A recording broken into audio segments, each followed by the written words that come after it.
तर असुरांचा नाश करण्यासाठी जरी हा देवीचा जागर असला तरी जोवर आपण जागे होत नाही तोवर मनातल्या असुरांचा आपण वध करू शकत नाही. मला असं वाटतं ही जी नगर प्रदक्षिणा होते त्या निमित्तानं देवी लोकांपर्यंत पोचते, लोकांसमोर येते. तर याबाबत मला जाणून घ्यायला आवडेल. अष्टमीच्या दिवशी होणारी नगर प्रदक्षिणा ही खरंच भक्तांच्या मनातला अंधकार दूर करण्यासाठी असते. नाथ महाराजांनी म्हटल्याप्रमाणे मनातले विकार हेच खरे असुर आहेत आणि म्हणून मोह महिषासुर मर्दना लागुनी अशी ही जगदंबा प्रगट होते. अष्टमीच्या निमित्तानं आई जगदंबा आपल्या शार्दूल वाहनावर विराजमान होऊन संध्याकाळी म्हणजे रात्री 9च्या सुमाराला वाहनावरून या महाद्वारातून बाहेर पडते. तत्पूर्वी रात्री 8 वाजताच देवीची उत्सव मूर्ती वाहनावरती येते. हवालदार, रोशन नाईक, चोपदार देवी समोर उपस्थित असतात. तिथंच देवीचा साजशृंगार होतो आणि रात्री 9 वाजता तोफेच्या सलामीनं देवी महाद्वारातून बाहेर पडते. महाद्वार रस्ता म्हणजे कोल्हापूर शहरातला मुख्य रस्ता. देवीच्या महाद्वारासमोर आहे म्हणून त्याचं नाव महाद्वार रस्ता. या महाद्वार रस्त्यावरून जगदंबा प्रवास करत करत गुजरीत येते. गुजरी म्हणजे कोल्हापूरची सराफी बाजारपेठ. अखंड साम्राज्याची स्वामिनी असणारी जगदंबा वैभवशाली अशा गुजरीत प्रवेश करते आणि गुजरीतल्या उजळलेल्या दुकानांच्या लखलकाटातून ही प्रवास करत भावसिंगजी रस्त्यावरती येते.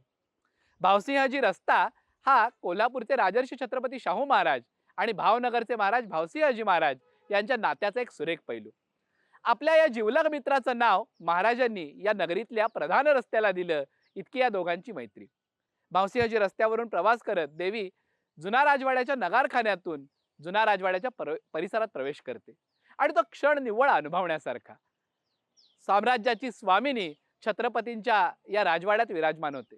तत्पूर्वी गुजरीमध्ये तिला अंबादेवघरातून निघालेली छत्रपती शिवाजी महाराजांची मूर्ती आणि तुळजाभवानीच्या सुवर्ण पादुका असलेली छत्रपतींच्या देवघरातली पालखी, गुरु महाराजांची पालखी अशा 3 पालख्या किंवा 2 पालख्या आणि एक वाहन तीनही एकत्रपणानं देवीच्या या अंबादेवघरामध्ये छत्रपतींच्या अंबादेवघरामध्ये विराजमान होतात. श्रीमंत महाराज छत्रपतींतर्फे बहुतांश वेळेला महाराणी आईसाहेब या तीनही देवतांची पूजा करतात, आरती करतात, त्यांना वस्त्रालंकार अर्पण करतात आणि त्यानंतर ज्याप्रमाणे राजदरबारात पाठ न दाखवण्याचा नियम आहे तो सांभाळत ही करवीर निवासिनी महाराजांच्या वाड्यातून निघून गुरु महाराज वाड्याच्या दारात जाते. तिथं गुरु महाराज वाड्यातल्या पालखीला निरोप दिला जातो आणि आरती घेऊन देवी पुढच्या टप्प्याला मार्गस्थ होते.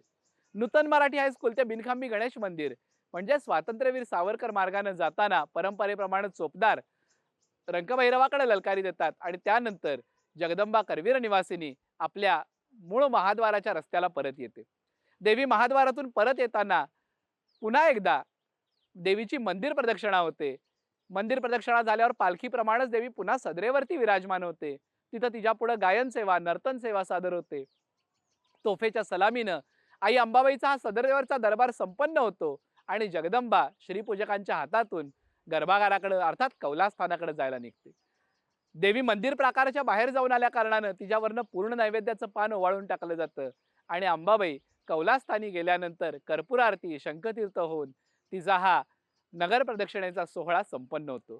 फुलांच्या पायगड्या, रांगोळ्या, आतषबाजी, विद्युत रोषणाई यांनी अख्खं नगर अखंड रात्र जागं असतं आणि या नगरीला जागं करत ही जगदंबा स्वतःचा जागराचा सोहळा पूर्ण करते. सहप्रायोजक रेलिवेक्स ऑइंटमेंट आणि महेंद्र ज्वेलर्स, राजारामपुरी, कोल्हापूर.